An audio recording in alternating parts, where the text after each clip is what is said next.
Bem-vindo vocês aqui ao Gran Cursos Online. Vamos começar o nosso estudo de processo coletivo do trabalho, pensando na magistratura e no Ministério Público. Como você bem sabe, essa matéria possui uma série de particularidades que você precisa conhecer, porque a possibilidade de cair na sua prova é significativa, meus amigos. Então vamos lá comigo? Como você bem sabe, eu sou o professor José Gervásio, juiz do trabalho há cerca de 14 anos, ex-procurador do Estado, ex-procurador da Fazenda Nacional, e vamos, na verdade, estudar aqui o processo coletivo, tá certo? Vamos lá? Na tela, por favor. Coloque aí. Então, já que o nosso assunto é esse, vamos começar dentro do processo coletivo com dissídio coletivo.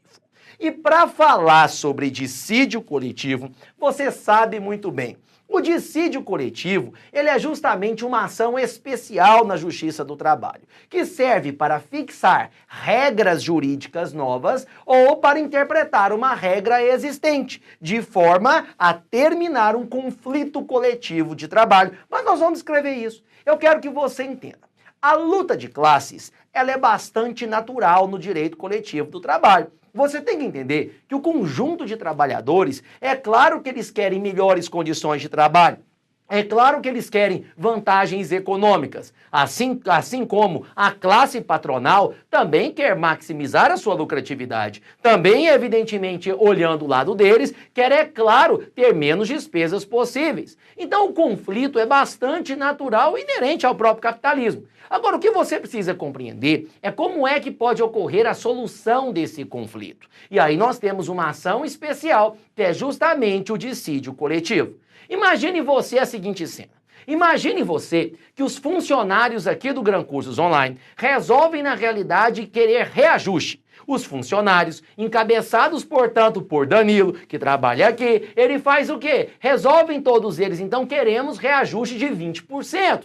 Acontece que o Gran Cursos Online está querendo dar reajuste, vamos inventar, de apenas 1%. E aí, professor, o que acontece? Quem é que vai definir se tem direito ou não ao reajuste? E qual seria esse reajuste? Os funcionários aqui querem a instituição de um plano de saúde. Será que, na realidade, isso é possível ser fixada essa regra na justiça? Então acaba ocorrendo que o Estado, ao julgar, portanto, um dissídio coletivo, vai dirimir os conflitos coletivos através do dissídio coletivo. Coloque na tela aí, pessoal, ver. Vamos lá? Olha o dissídio coletivo aí. Então começamos com generalidades. E o que seria o dissídio coletivo? Anote aí. Trata-se de ação especial.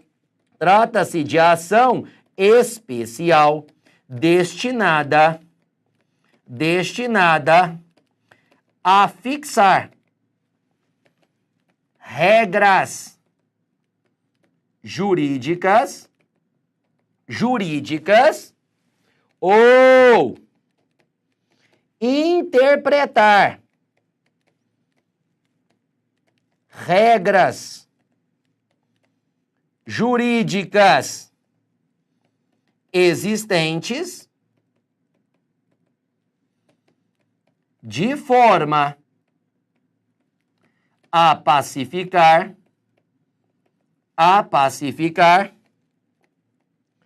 conflitos coletivos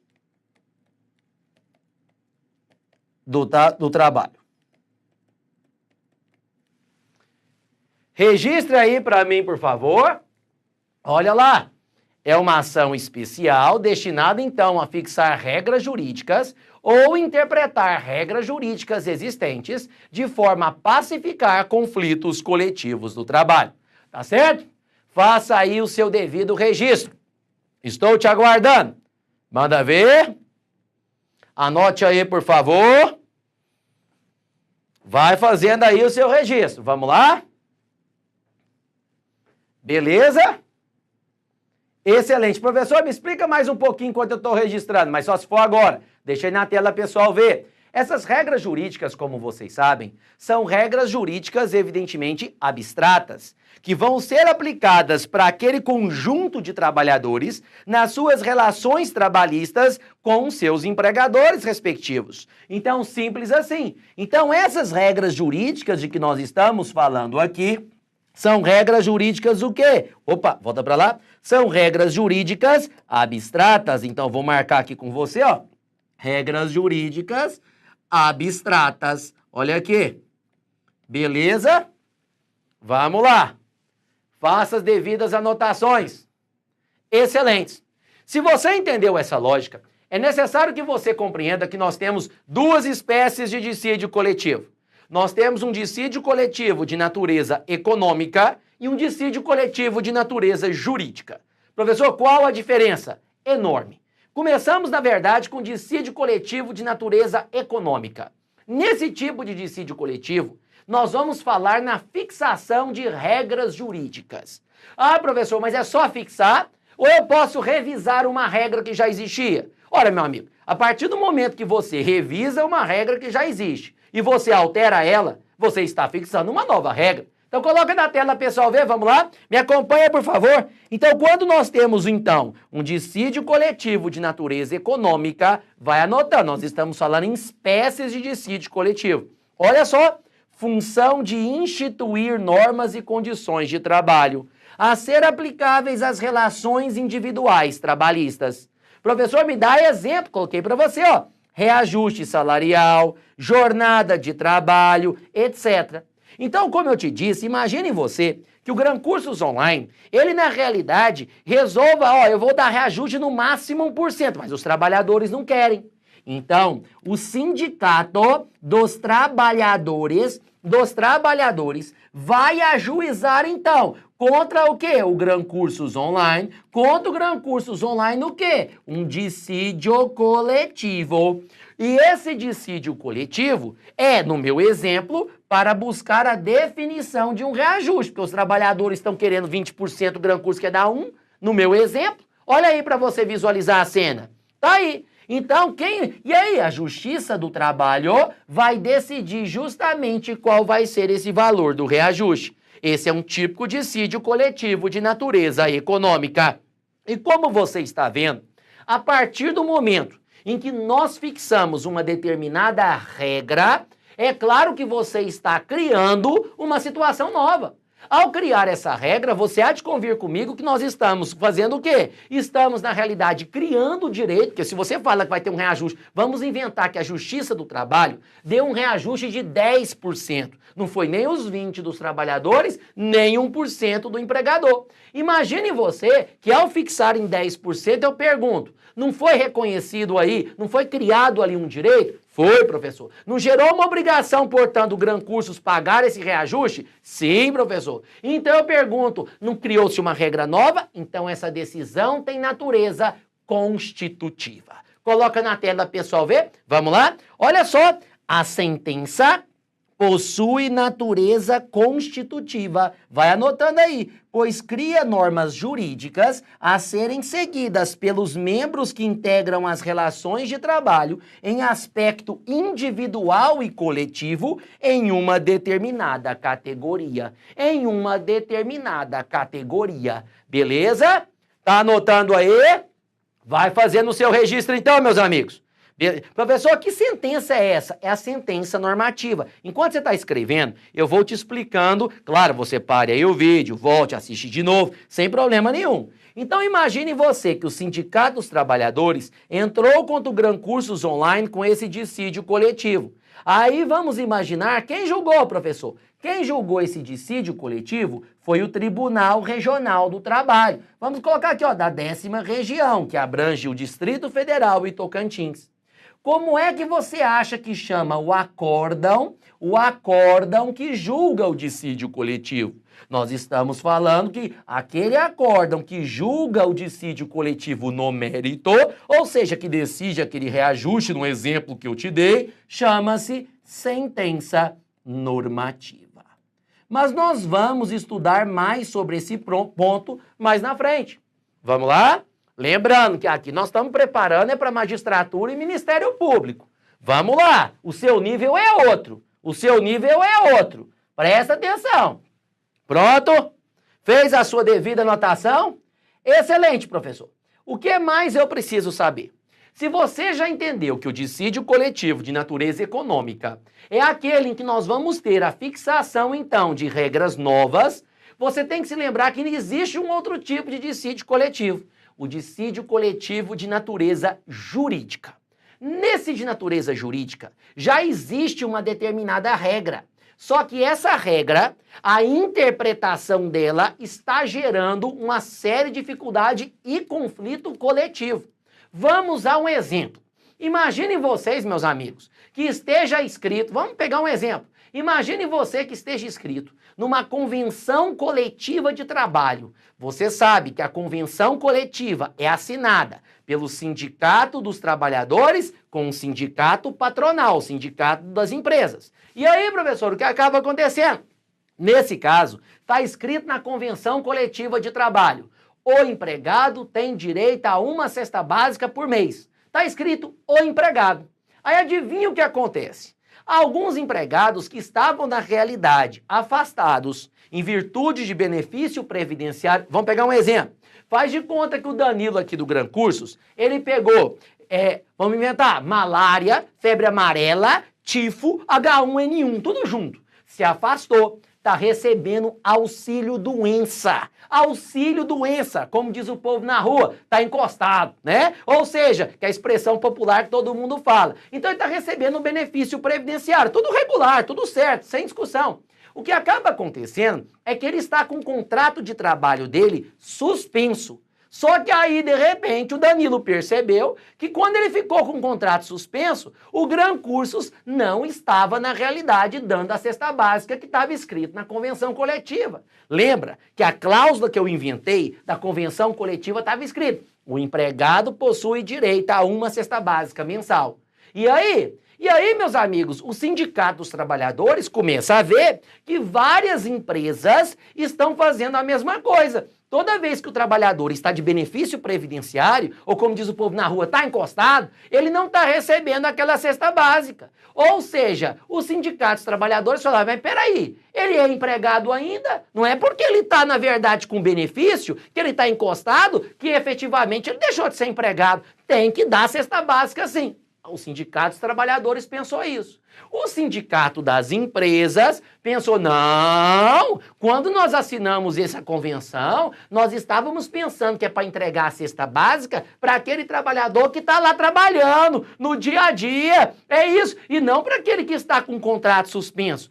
Percebeu? Você viu que a mesma regra, que já estava escrita na norma coletiva, está gerando interpretações diferentes? Então, é nesse caso que nós temos a possibilidade do quê? Do dissídio coletivo de natureza jurídica. Ou seja, ele vai servir para que a justiça interprete aquela norma para poder, que já existe, para dizer qual é o alcance dela, como ela deve ser lida. Coloca na tela então, pessoal, ver. Vamos lá? Então dá uma olhada aqui, ó.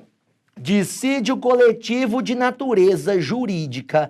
Olha aqui, meus amigos. Busca a interpretação de cláusulas de norma coletiva. Que tipo de cláusula nós estamos falando? Cláusula de sentença normativa, de acordo coletivo, de convenção coletiva de trabalho, além de disposições legais particulares da categoria profissional é dos trabalhadores, ou econômica, que é a patronal, e de atos normativos. Professor, então, o dissídio coletivo, no seu exemplo, como é que funcionaria? No meu exemplo, o Sindicato de Trabalhadores estaria entrando com dissídio coletivo, onde, professor, lá no tribunal, vamos colocar aqui, por exemplo, TRT, lá no tribunal, em face de quem? Do sindicato patronal, do sindicato das empresas, para quê? Para que a justiça, o TRT no caso, interpretasse essa cláusula. Essa cláusula, tá aí, olha que tranquilidade, é perfeitamente possível. Então, dissídio coletivo de natureza jurídica, como você percebe de forma bastante clara, ele é usado para interpretar uma regra que já existe. Mas cuidado! Quando nós falamos em dissídio coletivo de natureza jurídica, nós não podemos, meus amigos, utilizar o quê? Esse dissídio coletivo para interpretar regras legais que se aplicam a todos, ou uma quantidade enorme de categorias. Vamos entender o que eu estou te falando. Pensa na CLT. Você sabe que a CLT possui uma quantidade significativa de regras que valem para as mais diversas categorias. Pense você na questão referente sobre jornada. A questão referente sobre horas extras. Você sabe que várias regras ali são aplicáveis a uma quantidade de trabalhadores diferentes, de profissões diferentes, enorme, muito grande. Resultado, seria possível que algum sindicato de trabalhadores ou sindicato de empresas ingressasse, na verdade, com dissídio coletivo, querendo a interpretação daquela regra que está lá, que é genérica, que é ampla, que é geral? Isso seria possível? Não. Não. Você tem que compreender, meus amigos, que não pode, não. Imagine a seguinte cena, nós não podemos, na verdade, pegar uma situação de um sindicato ou de uma entidade sindical que entra com dissídio coletivo querendo que a justiça interprete uma regra que vale de forma plena para várias, na verdade, categorias diferentes. Isso, professor, então isso não pode. Se a regra é genérica, se a regra abrange várias profissões, o que acaba acontecendo? Não pode o judiciário querer fazer a interpretação dessa regra para todo mundo, porque isso aí estaria fugindo da função típica do judiciário. Você sabe, na realidade, que a função típica do judiciário, na realidade, o normal é a gente aplicar a lei ao caso concreto. Se a gente começar a pegar leis que são genéricas e sair por aí interpretando elas de maneira a dizer para todo mundo como é que deve ser feita essas interpretações, nós estamos fugindo da atividade, portanto, do judiciário. Então, resultado, não se admite a possibilidade de você fazer uma interpretação de norma genérica. E tem mais uma. Você há de convir comigo que cada categoria, imagina, a categoria, que categoria, professor? Tem trabalhadores que estão trabalhando aqui no Gran Cursos, que mexem com câmera, com edição de vídeo. Lá no supermercado tem outros que fazem outras atividades completamente diferentes. Na indústria tem outros que fazem atividades completamente diferentes. Você imagina como é que a justiça vai dar uma interpretação para uma regra que abrange todas essas profissões diferentes, sem considerar as peculiaridades de cada caso? Não teria nem como. Então, diante de uma situação dessa, nós não poderíamos sair interpretando normas de forma genérica. É por isso que o Tribunal Superior do Trabalho diz: não se admite dissídio coletivo de natureza jurídica para a interpretação de regras genéricas. Coloca na tela, pessoal, ver? Vamos lá? Dá só uma olhada aí. Põe na tela. Olha ali. Olha a observação. Não se presta, porém, a interpretar normas de aplicação genérica aos trabalhadores. Não serve o dissídio coletivo de natureza jurídica para interpretar normas de aplicação genérica aos trabalhadores. Professor, onde é que está escrito isso? Isso está escrito na OJ 7 da SDC. E olha, seção de dissídios coletivos, mais especificamente, seção especializada em dissídios coletivos. E aí, olha o que a OJ 7 diz: não se presta o dissídio coletivo de natureza jurídica à interpretação de normas de caráter genérico, a teor do disposto do artigo 313, inciso 2 do Regimento Interno do TST.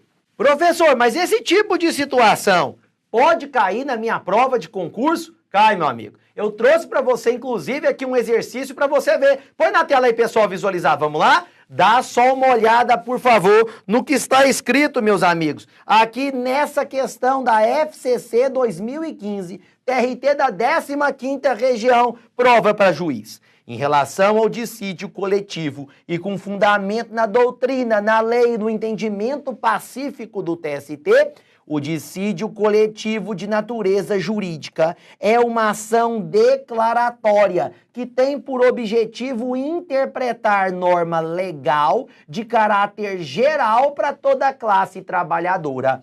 Falso. Não serve para interpretar uma norma legal de caráter geral para toda a classe trabalhadora. Falso. Você acabou de ver que isso é exatamente o contrário do que está na OJ 7 da SDC. Professor, mas aí já me surgiram duas dúvidas. A primeira dúvida é: e se for uma norma específica para uma categoria só? E se eu pegar uma lei que só serve para uma categoria, vamos imaginar a cena. Você sabe que existe, por exemplo, a lei dos aeronautas. A lei dos aeronautas, quem são os aeronautas? Aqueles que trabalham lá dentro do avião, o piloto, copiloto, comissário de bordo. E lá, portanto, tem a lei específica deles. Seria possível, então, a gente falar numa interpretação de uma disposição legal específica para uma categoria? Aí sim! É por isso que eu coloquei no seu material, coloca na tela, pessoal, ver de novo. Olha como é que no seu material eu coloquei aqui para você, ó. Além de disposições legais particulares de categoria profissional ou econômica, disposições legais particulares. Eu não estou falando daquela regra que serve para várias profissões e categorias completamente diferentes. Não estou falando isso. Eu estou falando aquelas normas específicas para uma categoria de trabalhadores aí.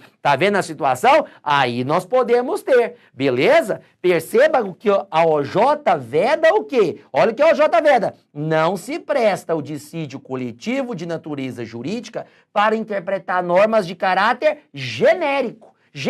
Aquela que serve para várias profissões diferentes, categorias diferentes. Mais uma vez, o judiciário não é legislativo. Nós não podemos invadir uma esfera de competência que é do legislativo. É o legislativo que deve estabelecer regras que sejam absolutamente genéricas, portanto. Senão, se o judiciário interpretasse normas assim, estaria, então, o quê? Invadindo competência que é do poder legislativo. Na tela, então. Beleza? Vamos prosseguir então o nosso estudo. Você já entendeu. Professora, segunda pergunta. A questão fala, é uma ação declaratória. Volta.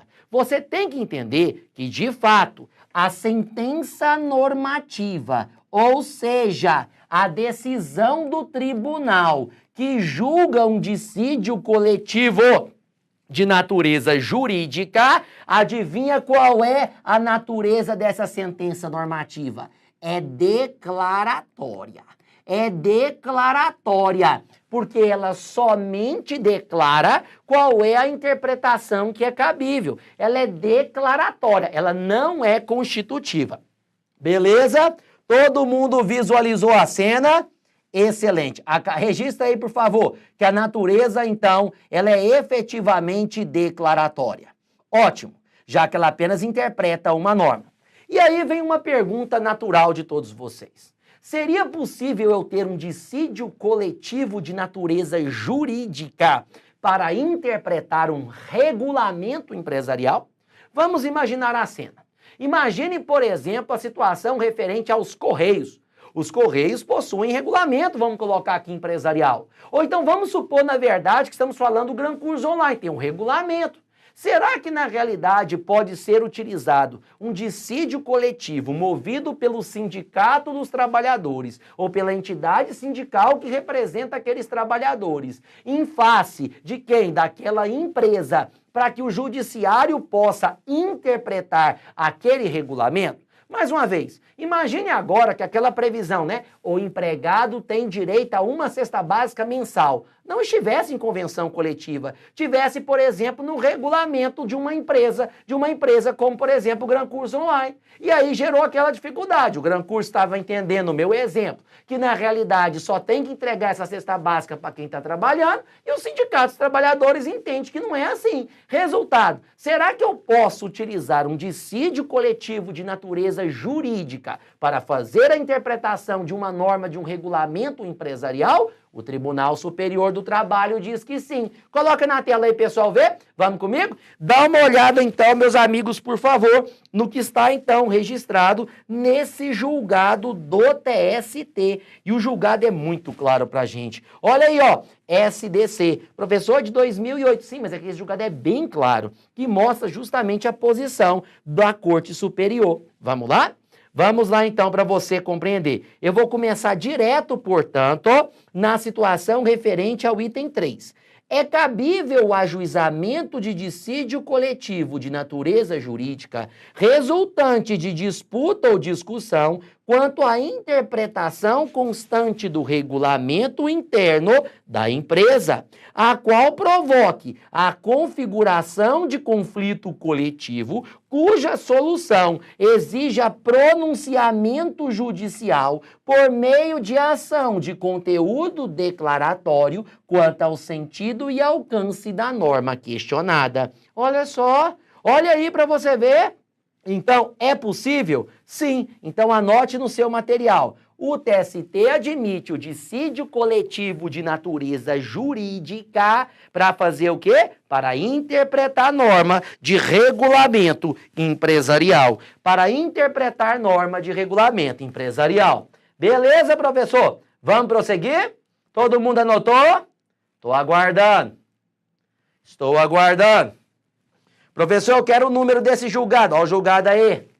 Olha o julgado aí para você. Ótimo. O próximo ponto que nos interessa refere-se sobre a questão de quem pode ser parte no dissídio coletivo, nessa ação especial. Aliás, não sei se você sabe, o autor dessa ação se chama suscitante e aquele que é o réu se chama suscitado. Coloca na tela então, pessoal, ver. Vamos lá? Olha aí. Partes do dissídio coletivo. O suscitante é o autor, o suscitado é o réu. Professor, então, quem é que pode ser parte no dissídio coletivo? Vamos colocar. Nós podemos ter no dissídio coletivo, tá lá, número 1, as entidades sindicais. As entidades sindicais. Pode ser parte? Pode. Pode ser autor, pode ser réu. Número 2, nós temos quem mais? Uma empresa ou empresas. Ou empresas. Tá aí? Professor, tem mais? Podem ser autor? Pode. Pode ser réu? Pode. Professor, quem mais pode ser parte do dissídio coletivo? Nós temos também quem? O MPT, o Ministério Público do Trabalho, que pode ser autor em dissídio coletivo. Tranquilo? Excelente. Lembra que no exemplo que eu te dei aquela vez, qual era aquele meu exemplo? Era o Sindicato dos Trabalhadores ajuizando um dissídio coletivo em relação a quem? Ao Gran Cursos Online. Você já entendeu? Pode, querendo reajuste? Pode. Então já entendemos. Professor, e quando houver categoria diferenciada? Bom, para você entender sobre categoria diferenciada, você primeiro precisa lembrar de algumas situações. Então vamos lá, vamos ver o que está escrito na realidade lá na CLT sobre uma categoria profissional, ou seja, aquela categoria profissional comum e o que seria a categoria profissional diferenciada. Na tela, pessoal, vem, vamos lá? Então me acompanha, por favor, eu quero que você venha comigo. Vamos aqui, deixa eu marcar com você, olha a CLT. E olha o que a CLT diz no seu artigo 511. Mais especificamente, dá uma olhada aqui, ó, no parágrafo 2º. Então, vamos comigo? Olha lá. A similitude de condições de vida oriunda da profissão ou trabalho em comum, em situação de emprego, na mesma atividade econômica ou em atividades econômicas similares ou conexas, compõe a expressão social alimentar compreendida como categoria profissional. Está falando da categoria de trabalhadores. É claro, meus amigos, que eu não vou aqui ficar mostrando para você detalhezinhos sobre como vai ser formada uma determinada categoria. Isso é matéria do direito coletivo do trabalho, que você vai estudar comigo, se você me der essa honra, em outras aulas. Aqui é processo coletivo. Então, entenda. Imagine a situação referente de forma bem simples agora. Imagine a situação de trabalhadores na indústria. Você sabe que na indústria nós temos os mais diversos tipos de trabalhadores, com funções diferentes, mas são trabalhadores da indústria. A atividade econômica é a atividade econômica industrial. Portanto, nós temos uma categoria profissional de trabalhadores que é aquela formada pelo quê? Pelos trabalhadores da indústria. Por isso eu posso ter o Sindicato de Trabalhadores na Indústria. Coloca na tela então, pessoal, ver? Então vamos comigo, por favor. Então eu posso ter, meus amigos, o quê? O Sindicato de Trabalhadores na indústria, vamos inventar, do estado de Goiás. Do lado de lá, no lado patronal, tem quem? O Sindicato das Indústrias do Estado de Goiás. Então, aqui está o patronal, aqui está o dos trabalhadores. Professor, e aí? Esse aqui é um sindicato de categoria profissional. Reúne trabalhadores que estão atrelados, portanto, ao quê? Que estão atrelados a uma atividade econômica, que no caso é a indústria. Você já entendeu? A questão não é essa. E quando eu tiver o chamado sindicato da categoria profissional diferenciada. E quando eu tiver esse tipo de sindicato? Professor, mas o que é o sindicato da categoria profissional diferenciada? Esse sindicato é aquele que representa uma categoria que possui ou estatuto próprio, quer dizer, tem lei própria, tem regras próprias para eles, ou estão em condições de vida que são peculiares. Exemplo de situação, o aeronauta. O aeronauta, o piloto de avião, o copiloto, eles, na verdade, são o quê? É uma categoria de o quê? Diferenciada. Tem lei específica para o aeronauta. Aí a pergunta que surge é, se o sindicato dos aeronautas representa os aeronautas e cada trabalhador não pode ter mais de um sindicato que o representa, significa dizer que aquele piloto de avião, ele é representado pelo sindicato dos aeronautas. A pergunta que não quer calar e que vai ficar para o nosso próximo bloco. E se nós tivermos em uma indústria, um empregado da indústria que é piloto de avião e trabalha como piloto. A indústria é rica, tem até avião. E aí lá no avião da indústria existe o piloto Danilo, que é, na verdade, Deus me livre, né? Caiu o avião. Mas imagina se for Danilo aqui do Gran Curso. Né? Então, olha só a situação, que esse aqui não sabe pilotar nem a câmera direita. Então, imagina a seguinte cena. Quando nós temos, na realidade, um determinado piloto, e o que vai acontecer? Ele é representado pelo Sindicato dos Aeronautas. Não é pelo Sindicato dos Trabalhadores na indústria. E a pergunta surge, e esse pessoal, como é que fica num dissídio coletivo? Você entendeu a dúvida? Pois é, vou deixar você com ela e vou resolver com você no próximo bloco. Até daqui a pouco.